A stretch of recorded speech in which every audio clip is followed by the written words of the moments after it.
Je me faisais la réflexion, dites-moi si vous êtes d'accord, que la fiction audio, c'est peut-être encore moins connu que le podcast, qui déjà, le podcast, même si on en parle de plus en plus, ça reste globalement une niche, quoi. Mais beaucoup de gens ont au moins une fois écouté un épisode de podcast, ou alors un replay d'une émission de radio. Tout le monde voit ce que c'est. Par contre, une fiction audio, je trouve ça vraiment beaucoup moins répandu dans l'esprit des gens, et du coup je vous encourage, si vous avez jamais écouté de fiction audio, à le faire. Peut-être donc avec celle que je vous recommande aujourd'hui, ça tombe bien, qui s'appelle Les Disparus de Bavourlan, une fiction sonore de France Culture, en 11 épisodes, des squelettes retrouvés au fond d'un lac, 2 ados qui mènent l'enquête, aidés par un drôle de curé, un petit village du Jura aux habitants peu bavards, des secrets bien gardés et des lettres anonymes. Je vous recommande ça.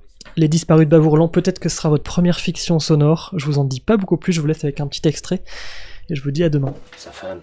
La malheureuse. La femme d'Ahmed? C'est un des 2 squelettes? Non.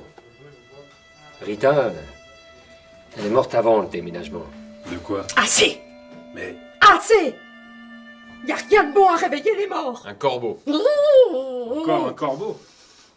La femme d'Ahmed, elle a été tuée par un corbeau. Mais vous êtes indécents. Laissez les morts tranquilles, je vous dis. Laissez les morts tranquilles.